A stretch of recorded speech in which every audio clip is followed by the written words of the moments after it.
Qualidade na mente, ideia, munição. Palavras voam rápida, choque na audição. Falar de tudo, da treta solução. Microfone vira arma, é pura explosão. Dualidade de ideias, quebra na moral. Discussão infinita, flow transcendental. Toca no que importa, do casual ao crucial. Podcast na mente, impacto colossal. Papo que flui, correnteza sem barragem. Da arte ao universo sem nenhuma margem.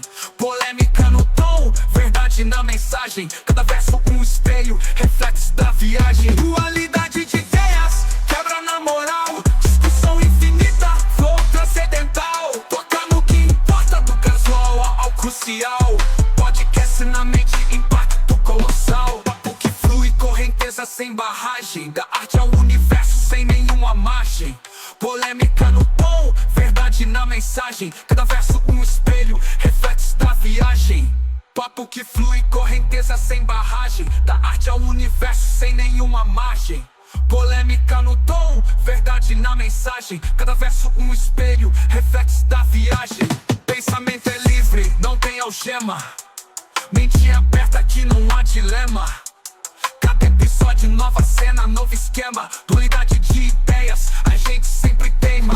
Quebra de conceito, ideia destruidora. Construção de divisão, papo provocadora. Da música ao espaço, mente exploradora. Podcast é a guerra e a palavra é vencedora.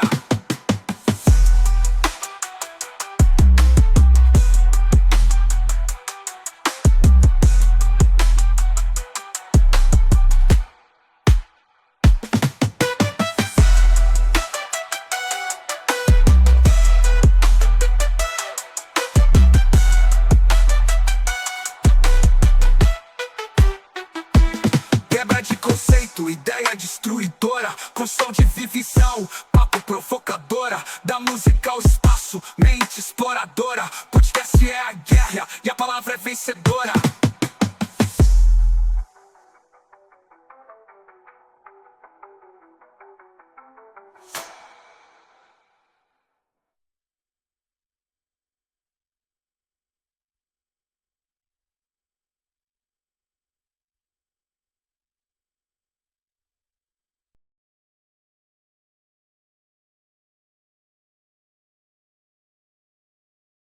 Olá pessoal, seja bem-vindo a mais um podcast do Dualidade de Ideias. Meu nome é Edgar. Meu nome é Isaac e hoje temos uma convidada aqui super especial, ela que é cineasta, Débora Castro, seja muito bem-vinda. Oi, bom dia, tudo bem?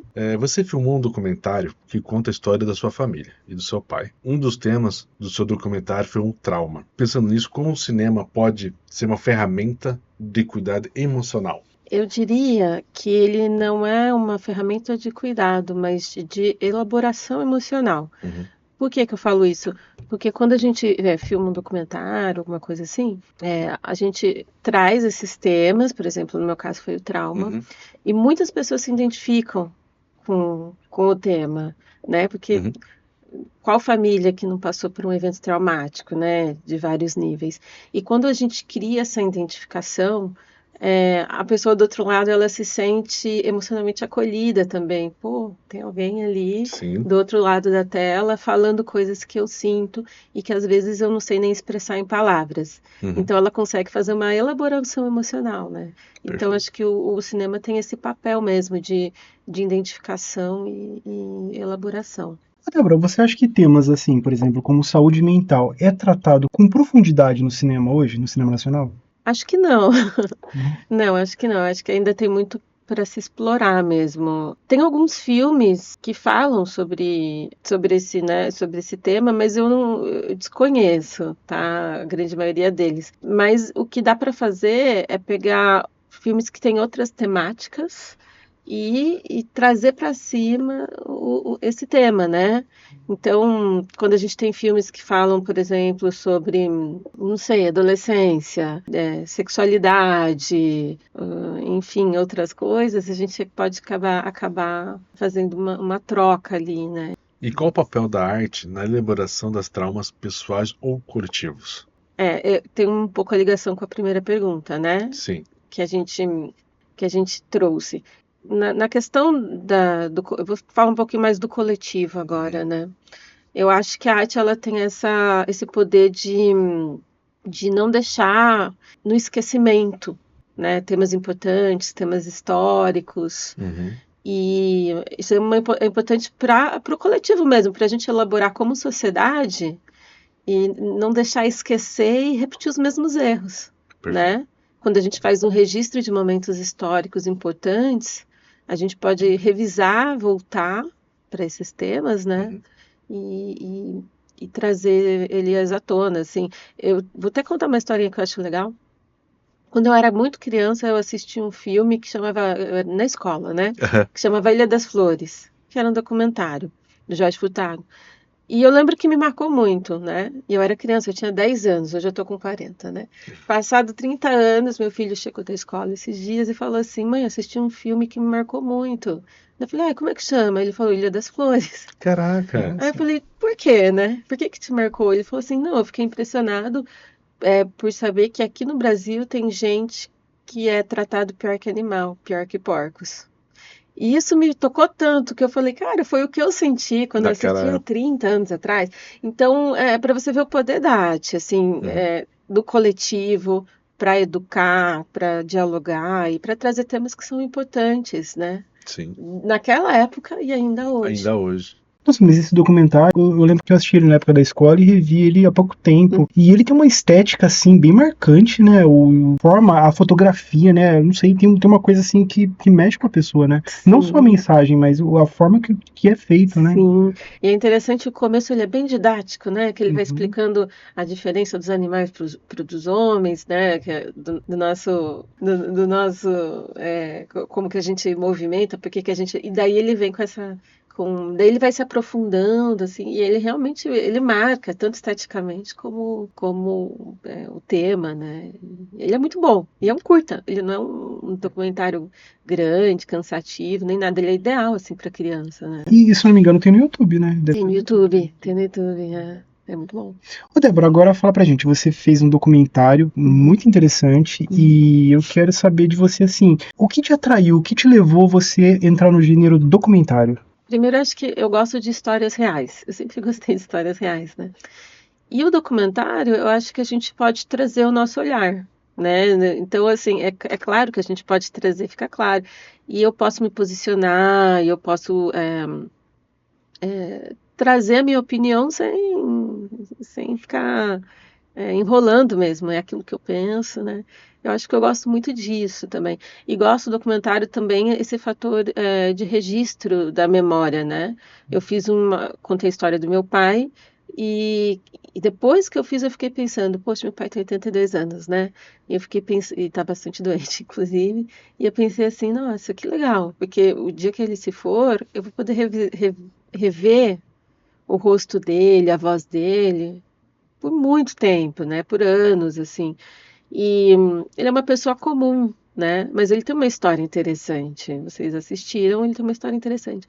Então, por que não, né? A gente registrar o comum também, né? Eu acho que é isso que me atrai no documentário. Uma outra questão, assim, quando que surgiu a ideia, assim, de fazer esse documentário? Quando você ficou sabendo da história do seu pai? No momento você já viu essa ideia ou não? Foi depois? Não, eu fiquei sabendo, eu era adolescente, mas acho que 14 ou 15 anos, mas a gente também nunca conversou sobre isso. Eu só sabia. Eu não tinha ideia da história. Eu fui descobrir a história gravando mesmo o documentário. Olha Eu só. acho que é legal saberem isso, né? E, na verdade, o que aconteceu? Abriu um edital, que é da Lei Paulo Gustavo, emergencial, né? Aqui de Campinas. E eu falei, quero escrever um projeto, né? E era o último dia, e eu falei assim, nossa, eu quero escrever, mas eu não sei. Ah, meu pai tem uma história interessante. Eu nem achei que eu ia ganhar, porque como eu escrevi no último dia, realmente eu achei que não ia dar certo, que ia dar bem errado. Só que passou. O documentário passou, ganhou o edital. Eu falei, agora eu tenho que fazer, né? Tipo, eu ganhei, eu vou ter que fazer. E daí que eu fui conversar com a minha família. Gente, eu posso fazer esse documentário? Você aceita? Pai, você aceita? Porque eu nem sabia se ele ia aceitar ou não, né? Olha. E deu certo, mas foi assim, sem querer, né? Porque realmente foi o que eu te falei, eu sabia da história, eu sabia do fato, Uhum. mas eu não conhecia a história. E aí que eu fui realmente pesquisar, entender, conhecer toda a história do meu pai, e foi importante para mim, porque a gente se conectar com a história da nossa família é uma coisa muito forte, ainda mais quando a gente está falando de traumas, né? De assuntos delicados. Foi pesado, sabe? Comecei até no psicólogo depois disso, Caraca. para tratar os meus próprios traumas, assim. E ele, como que ele ficou vendo a história dele? Ele Ele, ficou um alívio, emocionado. Ele ficou emocionado.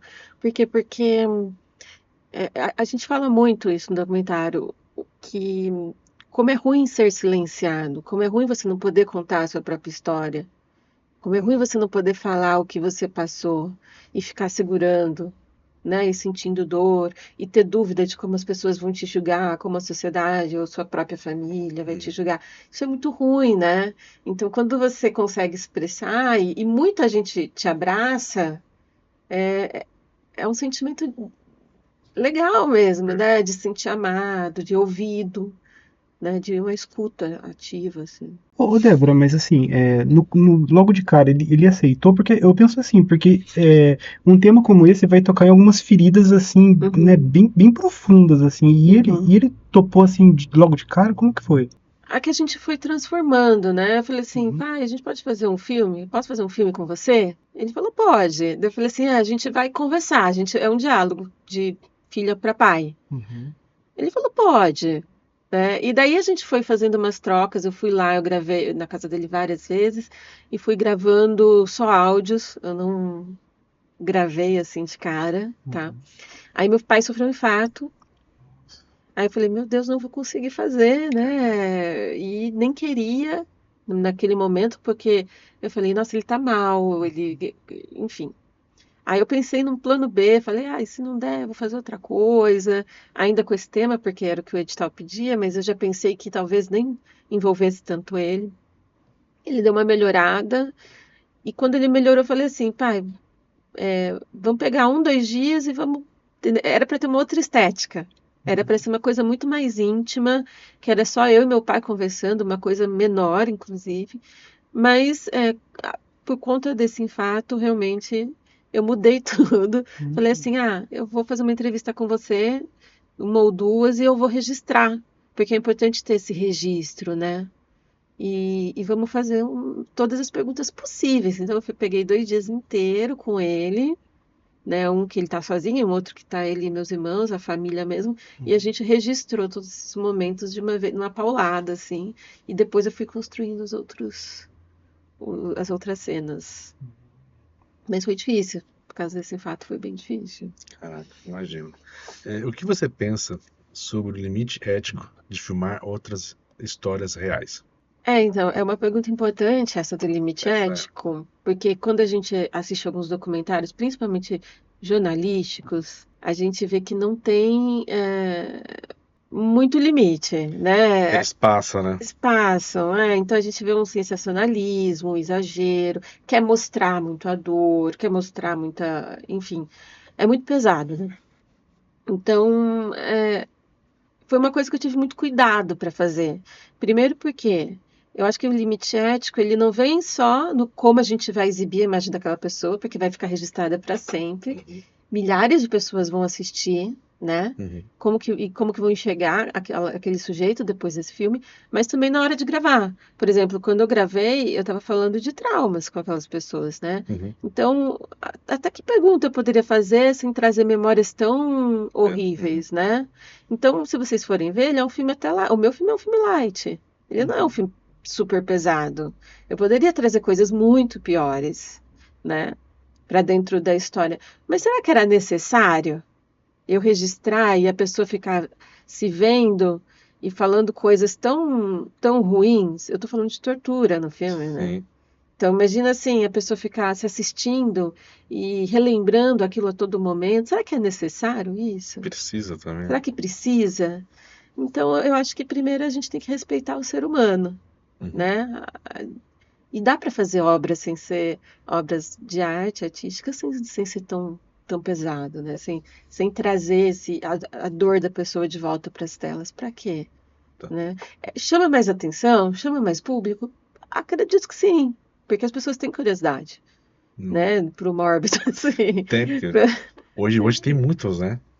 Exato. Documentários que é muito pesado. Que é muito pesado. E as pessoas ficam curiosas, querem saber. Exatamente. Mas será que é necessário? Eu preferi respeitar no meu caso, eu preferi respeitar o ser humano que eu tô colocando na tela. Ô, Débora, é legal que no filme ele tem um gancho, assim, pros dias atuais, né? É assim, eu achei um tanto sutil, assim, muito bem colocado, mas ele fala um pouco dos dias atuais, né? Sim. Foi uma coisa que eu pensei muito em trazer, como atualizar esse tema, né? Porque será que ficou só no passado?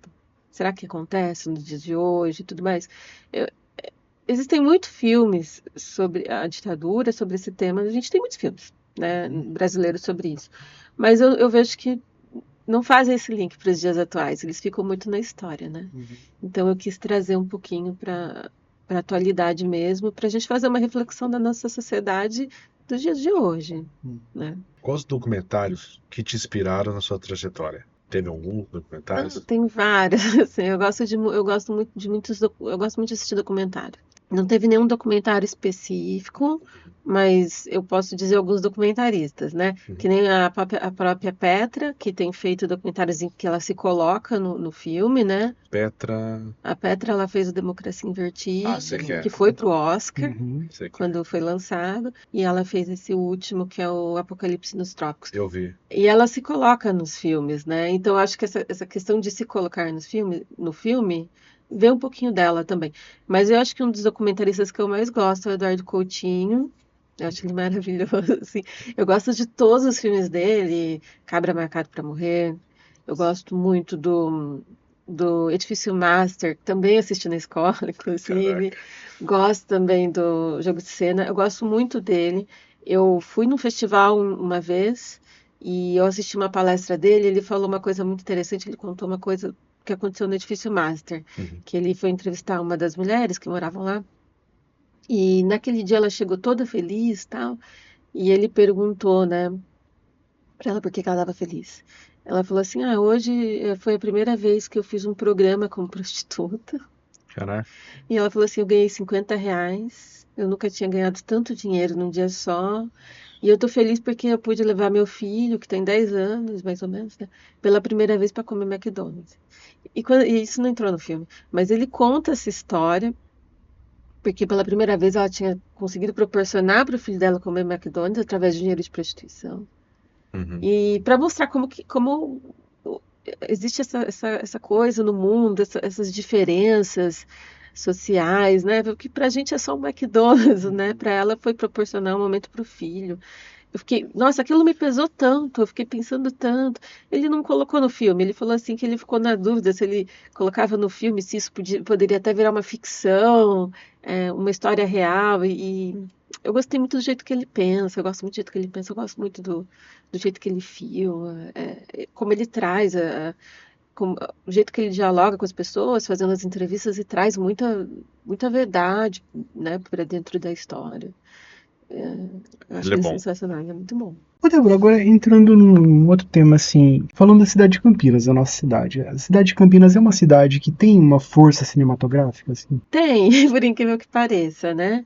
A gente tem bastante produtores e muita produção. Com a Lei Paulo Gustavo, que foi essa que eu consegui fazer meu filme, teve um boom também, né? Porque ela chegou em Campinas com força, então muitos produtores locais conseguiram verbas para produzir seus próprios filmes, assim, pequenas, nada grande, mas já é uma ajuda, né? E muita gente produziu.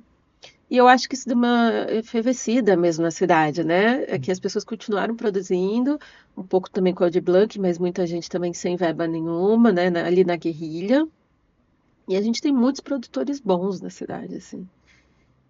A gente tem essa ideia de que só Rio e São Paulo fazem cinema, mas na verdade não, né? A gente tem gente fazendo cinema em todos os lugares, né? Do mundo, né? E aqui também, aqui em Campinas também. E como o cinema campineiro dialoga com as questões sociais, locais? Então é forte, Muito bom. é um diálogo forte. Eu acho que tem histórias que só a gente pode contar, né? Porque a gente é daqui de Campinas, a gente vive aqui e só a gente pode contar. Vocês trouxeram a Cláudia, né? Sim, sim. Então ela tem um filme que também saiu da Lei Paulo Gustavo, que conta sobre a Igreja do Carmo, quando a Igreja do Carmo teve o desmonte da igreja, né? Que eles foram fazer uma reforma da cidade para aumentar as avenidas e tudo mais, e precisou derrubar a Igreja do Carmo, e lá era um ponto de encontro, principalmente da população negra da cidade. Então é uma história, por exemplo, que é muito interessante, mas que só um campineiro teria como contar. Só que, é uma história só de Campinas? Não, porque esse desenvolvimento da cidade aconteceu em várias cidades do interior, né? Várias cidades precisaram alagar as avenidas, deixar maiores e derrubar igrejas, casas, enfim, edifícios e que eram lindíssimos, né, que poderiam estar tombados ou não hoje em dia, tal, e ter essa manutenção assim da histórica da cidade, né? Então é uma história local, mas que é possível identificar, né? Pessoas que são de fora conseguem se identificar com a própria história da cidade delas também, porque isso aconteceu em várias cidades do Brasil. Mas especificamente a Igreja do Carmo, só um campineiro poderia contar da maneira que contou, né? Trazendo todo um pessoal daquela época para Isso é bacana porque você falou de alargar, né? Trouxe um professor de história, poxa, eu não lembro o nome dele. O Sidney, né? E ele falou que teve muito disso, né? Em Campinas, de alargar, derrubar.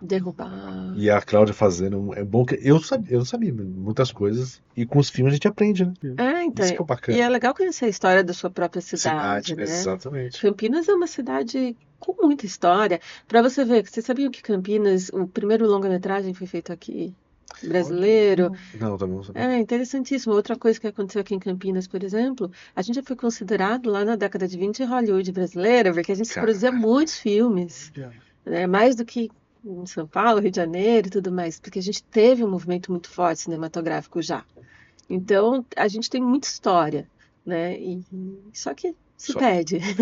Se perde quando ela não é bem guardada mesmo. Sim. Ô, Débora, existem desafios para fazer cinema, assim, fora desse eixo aí Rio-São Paulo, assim, como que é? Sim, primeiro a gente começa com financeiros, né? O dinheiro, no cinema ele está concentrado em São Paulo, Rio de Janeiro. Existem muitos editais, tal, que são só para essas cidades, assim, né? E daí é mais difícil realmente fazer e conseguir verba para cinema no interior de São Paulo. Eu acho que começa por aí. E eu acho que é mais difícil do que fazer é depois mostrar os nossos filmes, né? Distribuí-los mesmo. Porque se a gente mal tem dinheiro para produzir, imagina um dinheiro para distribuir um filme, né? Então, eu acho que o mais difícil é essa questão da exibição. É complicado. Eu não posso entrar muito, senão a gente já faz política. Então deixa. Então deixa. Mas é complicado. É complicado que a gente falou com o diretor também, né? Ele falou que é muito difícil. O problema não é o produzir, né? É você espalhar o filme, né? Porque hoje as grandes salas não te deixam se você não pagar, não tiver uma coisa maior. A dificuldade nossa, de vocês no caso, é isso, né? Isso é complicado. E aproveitando esse embalo, como você enxerga a vitória de Ainda Estou Aqui no cenário internacional e pro brasileiro? O que isso representa para vocês? É forte, né? Foi quase uma Copa do Mundo, né? Foi mesmo. Eu acho assim, a gente ganhou muita mídia, o cinema brasileiro veio um holofote para o cinema brasileiro. A gente ganhou muita mídia, rede social bombando, brasileiro sabe Consegue fazer barulho. Ele é muito bom. Ele é muito brasileiro é muito bom para fazer barulho. E eu acho que o cinema ele ganha um destaque, né? Quando ele é premiado nesses grandes festivais. Ele ganha um destaque, que é importante. Sim. Eu acho que aumenta a autoestima do brasileiro, valoriza a arte. Então, tem o seu valor, né? A gente ganhar grandes prêmios, assim, é importante. E aumenta o investimento dentro do cinema, as pessoas começam a entender que o cineasta também é um trabalhador, né? Também é da cultura, mas é um trabalhador, e eu acho que é importante. E eu fiquei feliz com a vitória Ainda Estou Aqui, com a Fernanda. É um filmaço, né? É um filmaço.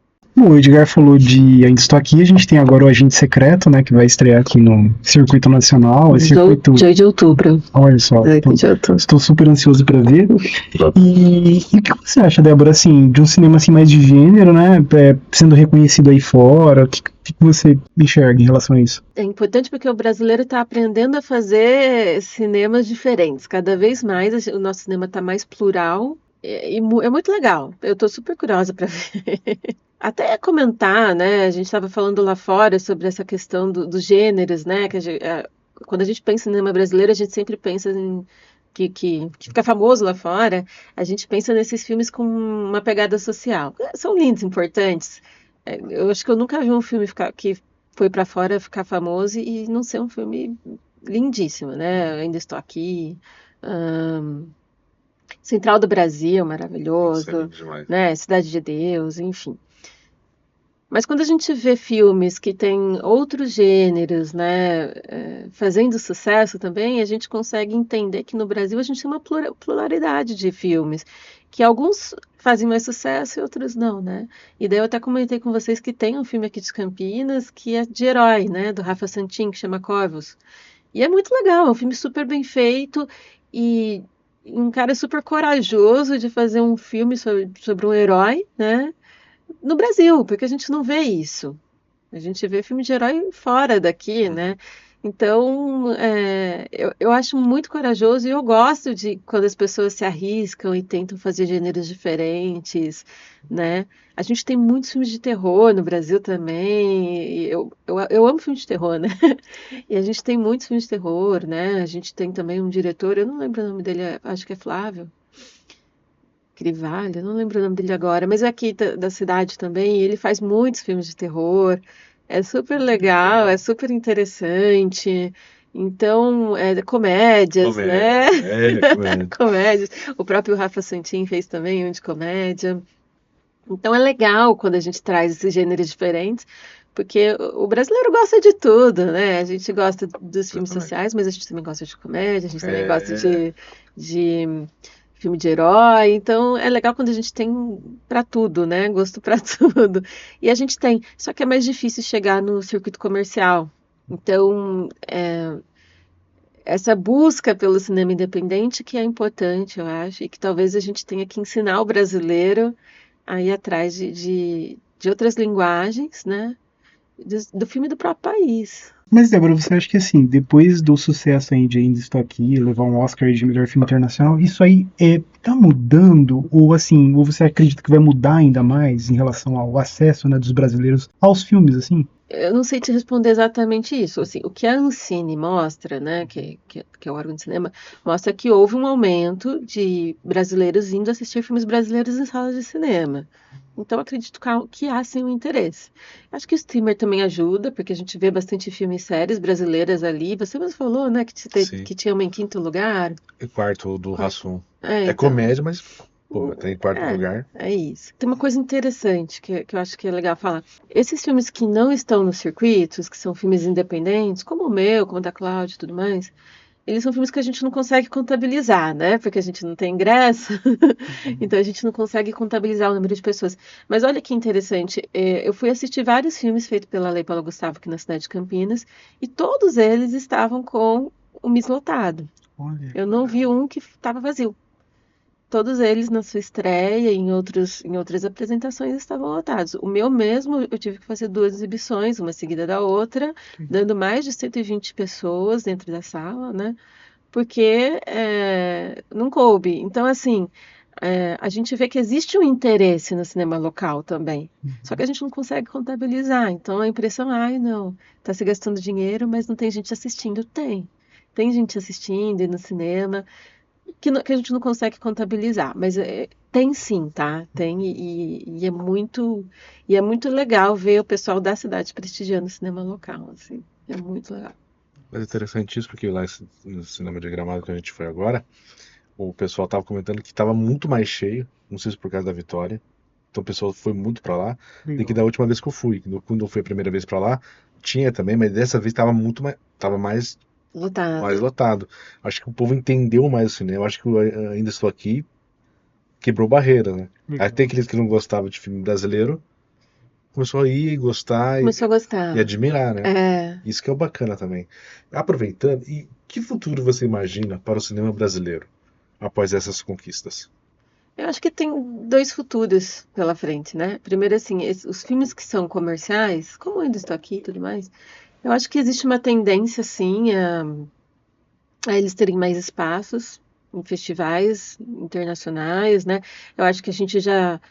O Agente Secreto, logo em seguida, ganha outro prêmio, enfim, mostra que há um espaço para o cinema brasileiro em festivais internacionais também, que são esses de grande circulação.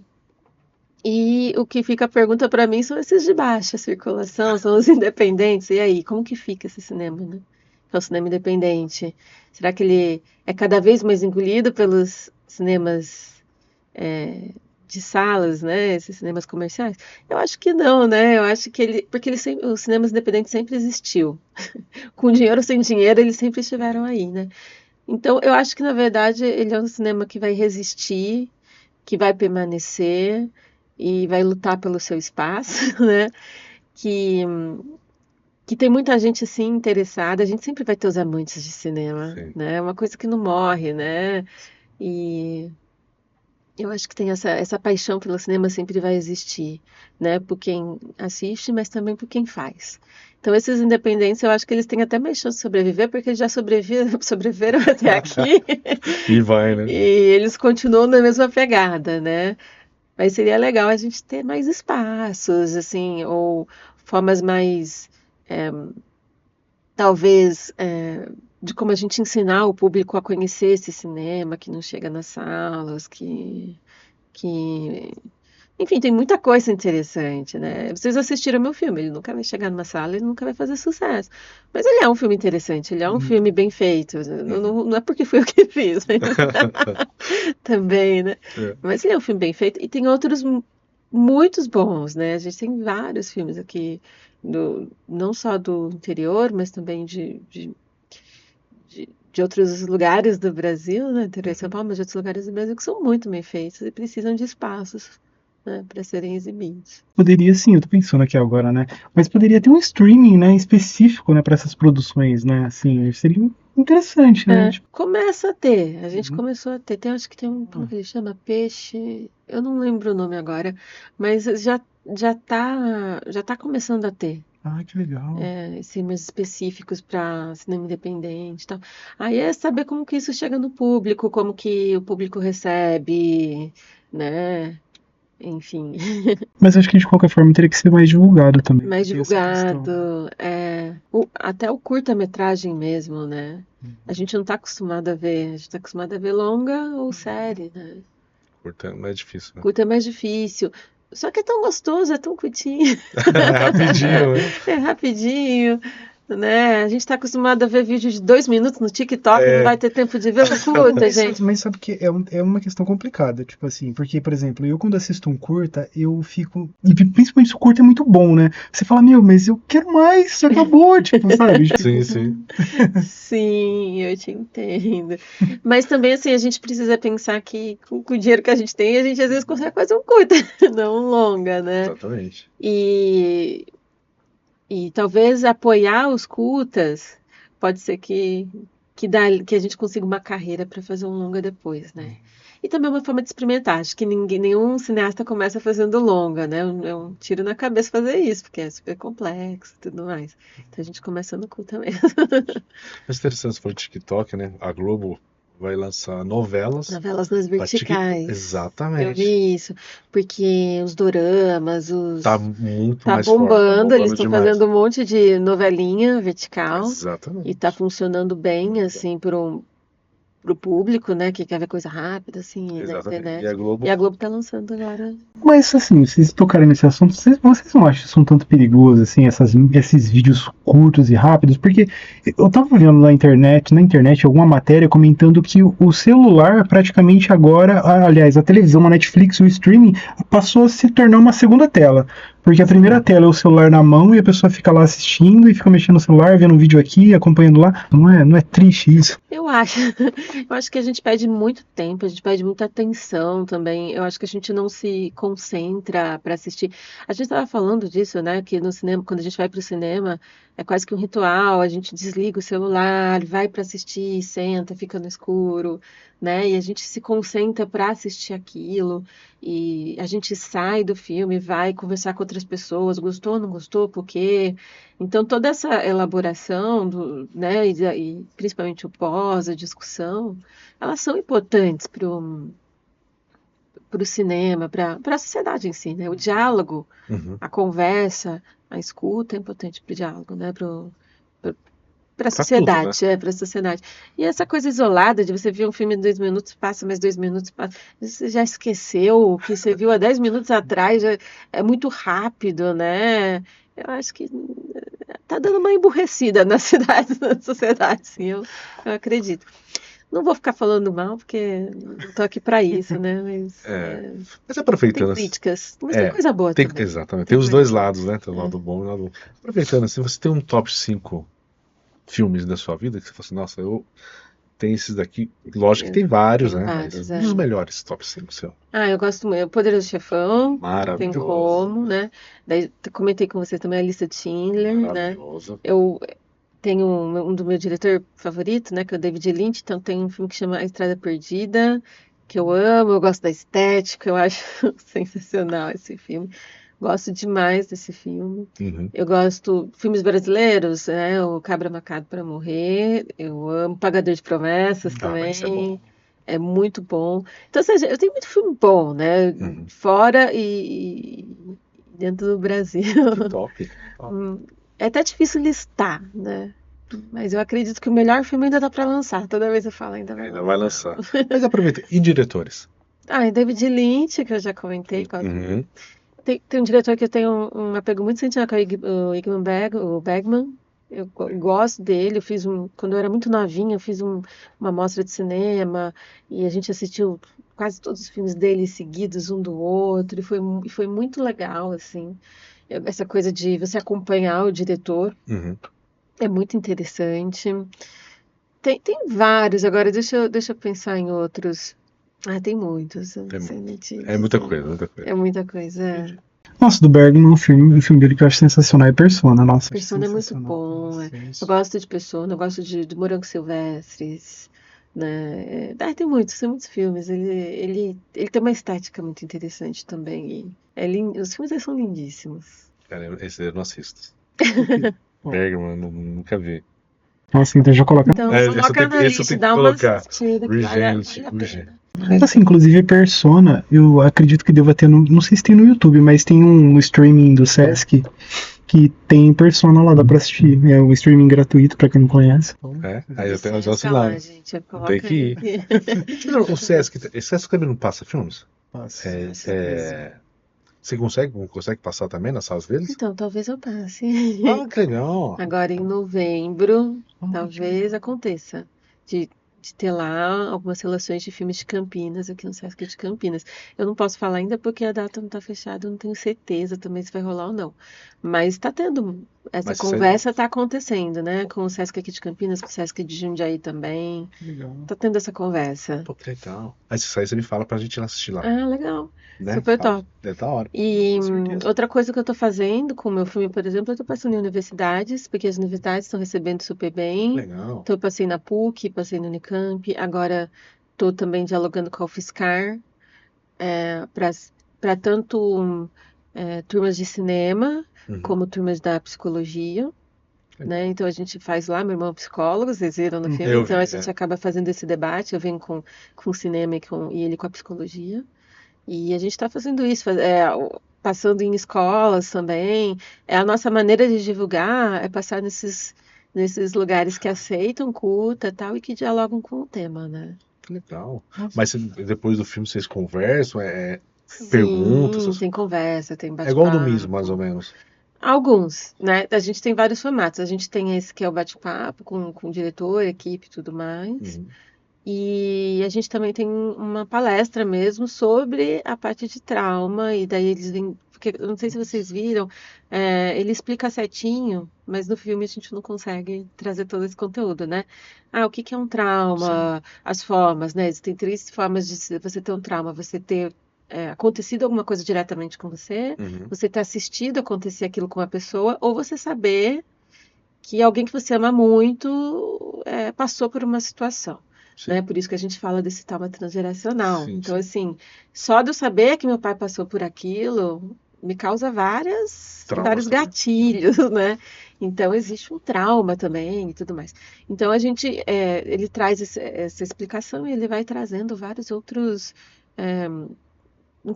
temas importantes, né, da psicologia para explicar o trauma e tal, e ao mesmo tempo ele fala da vida pessoal dele, que é diferente quando a gente traz a nossa própria experiência, né?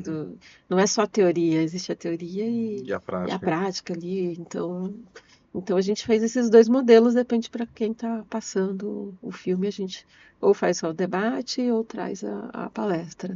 Ô, Débora, mas tanto a exibição que você está negociando para exibir no Sesc ou em outros locais, a gente pode divulgar para o público, para o pessoal ir assistir? O filme ainda não. Daqui a um tempo vai poder. A gente ainda não, porque a gente ainda está com algumas inscrições em algumas mostras, e daí a gente tem que esperar os resultados, né? A gente não pode abrir para o público, mas ele vai ser aberto ao público, sim. Legal. Quando for, se você puder passar pra gente, a gente Sim. divulga também. Sim, seria legal. Eu adoro o trailer, vocês podem divulgar à vontade. Passei o trailer no grupo lá do WhatsApp. Não sei se vocês viram, mas o trailer pode divulgar. Legal. Pode ficar à vontade. Só o filme que não. Ainda não, Tá, mas em breve vai poder. Ainda existe tabu quando a gente fala de saúde mental no Brasil, ainda, principalmente em filmes? Ou não? Tem, Tem eu ainda? acho que tem bastante tabu, né? E eu acho que o filme, a arte, é uma forma até que ajuda a quebrar esses tabus. Quando a gente vê outras pessoas falando, outras pessoas dando a cara, né? Pra dizer, putz, aconteceu comigo. A gente vai quebrando esse tabu, né? Esses estigmas e tudo mais. Eu acho que a arte é uma maneira de dialogar mesmo com a sociedade de uma forma mais leve, né? E trazer esses assuntos para debate. Entendi. Eu achei que porque tem filmes hoje que retratam muito sobre isso, mas ainda é um tabu ainda. Débora, eu tenho uma pergunta pra fazer que é o seguinte, em relação à questão, a gente estava conversando sobre cinema nacional. Sim. Você acha que assim, a questão hoje do público, né, dos brasileiros com o cinema nacional, a gente tem um desafio bem grande que é a questão da divulgação, né, enfim, ok, mas assim, por que o brasileiro ele se interessa assim mais pelo cinema hollywoodiano, né, mais pelas produções norte-americanas do que pro cinema nacional? E uma outra questão que eu percebo assim que cineastas norte-americanos têm uma paixão muito grande pelo cinema nacional, né? E às vezes o brasileiro que tá aqui no Brasil, né, tipo, que vive aqui, nem conhece, né, digamos assim. O que você acha? Sabe que eu acredito que isso é muito cultural mesmo, da educação? Porque se você for prestar atenção, a gente cresce assistindo uma certa linguagem, né? A gente cresce assistindo filmes norte-americanos, a gente cresce assistindo desenhos Disney, né? A gente cresce com isso. E o nosso olhar, ele se vicia e aprende a assistir aquilo que a gente sempre está acostumado. E daí é muito difícil a gente, por exemplo, assistir uma outra coisa e sei lá, um filme mudo. É muito difícil de assistir, não é fácil, né? Para quem não está acostumado. E conforme a gente vai experimentando assistir coisas diferentes, a gente vai começando a pegar gosto por assistir outros tipos de filme, né?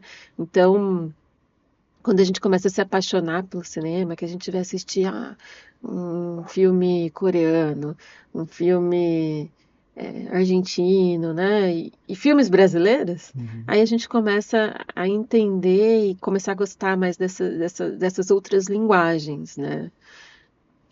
O filme americano, ele tem muita grana, né? Acaba que a gente, com pouca grana, a gente tem que ser até mais criativo para fazer certos filmes. O que às vezes é mais interessante, quando a gente vem com esse olhar, assim, de atencioso mesmo, as nossas produções, a gente vê como a gente é criativo, como às vezes a gente não precisa de grandes efeitos para fazer grandes cenas, né? ou representar outras épocas. Eu acho que é cultural mesmo. Quanto mais a gente assiste uma coisa, mais a gente vai ficando viciado naquela linguagem e mais difícil é para a gente assistir coisas diferentes. A gente estava falando do celular, quanto mais a gente acostuma a assistir vídeos curtos, mais curtos eles têm que ser, né? Hoje as pessoas não têm muita paciência. É um filme de, né, eles falam assim, você tem que conseguir fazer um vídeo para a internet, você tem que conseguir nos primeiros 3 segundos prender o cara, senão ele sai, entendeu? Esse mundo foi o que eu falei, tem coisa boa, mas também tem coisa ruim, que é assim, essa falta de a gente assistir coisas diferentes, né? E aprender também a gostar de coisas. É isso, né? Eu acho que a gente tem que educar desde muito cedo assistir, as crianças assistirem filme brasileiro e daí a gente vai criando essa paixão. Agora, que nem você falou, Ainda Estou Aqui, ganhou um prêmio e o festival já ficou mais cheio. Então, também é esse sentimento de que o brasileiro tem, né? De que tudo que é de fora é melhor que o nosso. Não é verdade. Quando a gente ganha uma coisa, desse volta, esse paixão, esse amor. A gente tem que aproveitar que a gente está numa onda boa e tentar ensinar as pessoas a assistirem e consumirem outras coisas também, né? É interessante você falou do povo brasileiro, mas a gente tem um detalhe que a gente também esquece, né? Por exemplo, esse tempo atrás a gente tá falando, acho que até com a Cláudia, até com o Luiz, por exemplo, Nazarop. Você não vê mais nenhuma mídia grande falando do Nazarop, que foi um grande diretor, ator. Tudo bem que é de comédia, mas uma comédia legal. Não, muito Zé do Caixão falou que gosta de filme de terror. Eu assisti um filme dele do lado dele uma vez. Ai, que legal, Débora. Top. E era legal o filme dele, era bom. É bom, é super criativo. Exato. Sem grana, muito bem feito, criativo. A gente tem muitos diretores bons de todas as épocas, né? Exatamente. A gente tem o Trapalhões. É coisa da minha época. Então, mas você entende que parecia que naquela época a gente consumia mais. Então a gente era mais acostumado, né? E agora eu sinto que nem tanto, assim. Mas pode ser que isso mude. Tomara. Vamos torcer, que as pessoas assistam mais, né? Porque tem muita coisa boa mesmo. Eu gosto muito dessa linha de comédia, então eu vou focar nessa. Então o que você gosta? Hoje, por exemplo, eu gosto do. Eu esqueci o nome do cara agora, fugiu na minha mente. Que eu te falei. Mas fala pra mim. Advogada Brilhante do brasileiro lá, o Hassum, por exemplo. Gosto muito. Esses dias eu tava vendo Trapalhões de novo. Eu gosto dessa coisa meio caricática, sabe? E o brasileiro é bom nisso. É bom, gente. Você falou lá do. É bom de fazer comédia. Você falou do Fábio Porchat. É bom o filme dele. É de comédia legal. Olha, eu acho que o top 1, assim, comédia brasileira, eu acho que é o Alto da Compadecida. Eu acho maravilhoso. Esse segundo cagaram, né? Desculpa falar.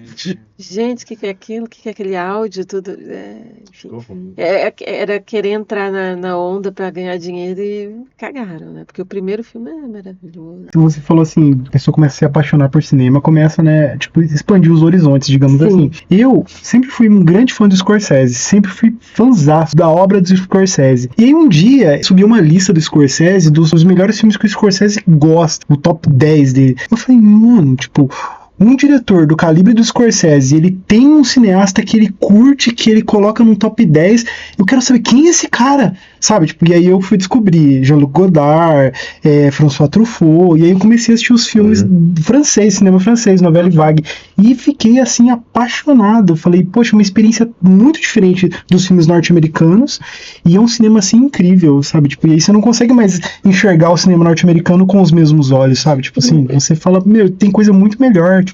E muito diferente dos filmes brasileiros também, né? Quando a gente volta para essa época, por exemplo, a gente vê os filmes do Glauber Rocha, são filmaços. São super difíceis de assistir também, nos dias de hoje, né? A gente acha difícil. Estava discutindo com um amigo meu sobre o Deus e o Diabo na Terra do Sol, e daí ele estava falando comigo sobre o filme, e daí quando eu comecei a dar algumas pequenas explicações, ele falou, mas, era isso? Eu quero assistir de novo, eu quero assistir com esse olhar, né? Então, eu acho que é isso que é legal.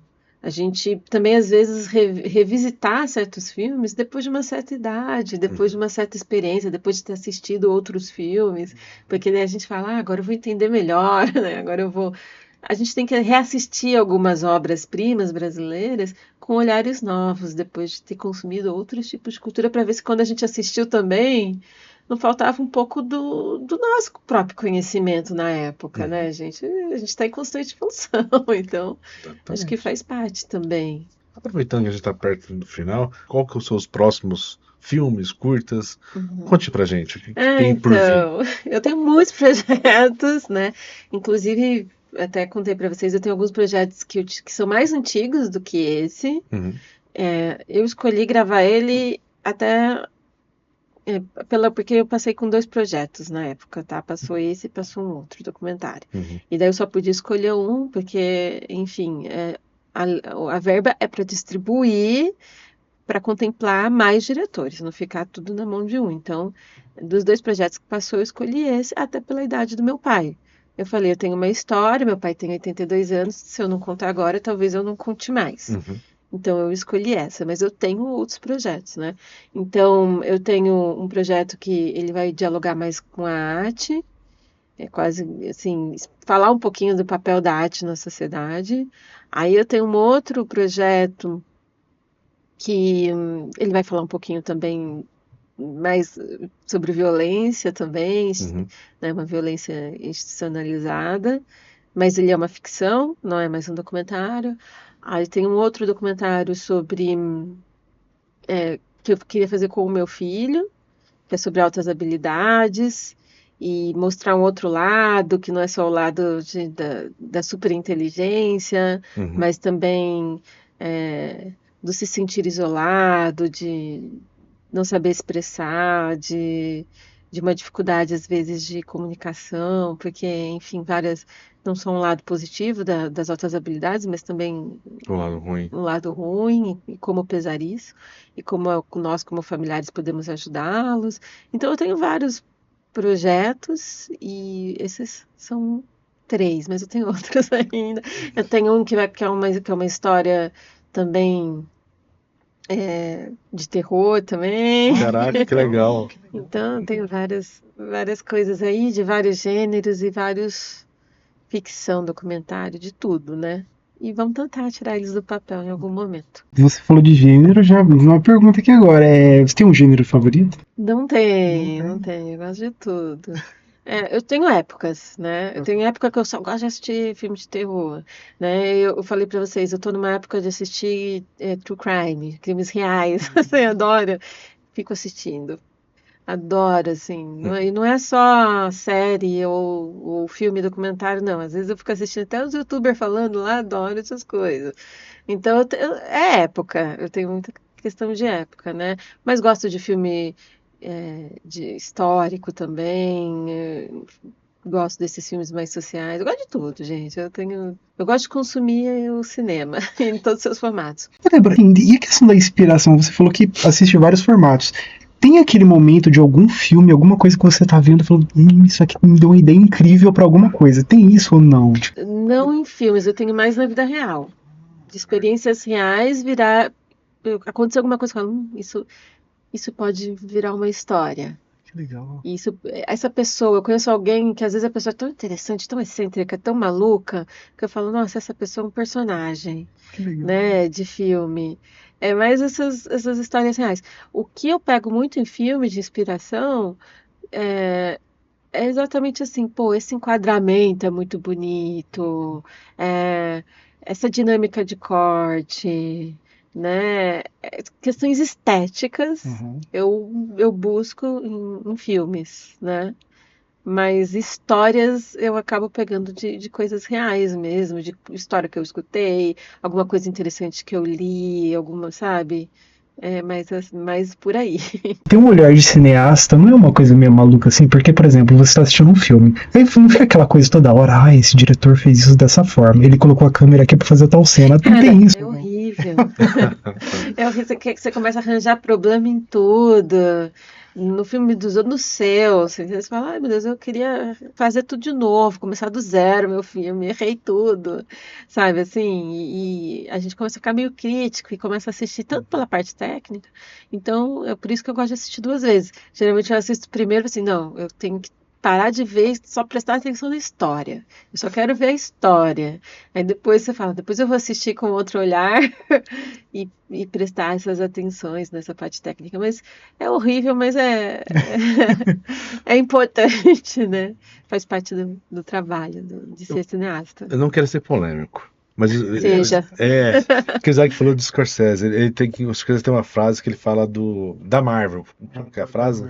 Que os filmes da Marvel eram parque de diversões, não é cinema, né? Os filmes da Marvel não é cinema. E eu queria te perguntar, você assiste também coisa da Marvel, tipo essas coisas assim? Eu assisto. Assiste? Eu assisto, Mas não... vai na mesma linha do Scorsese ou não, é legal ou não?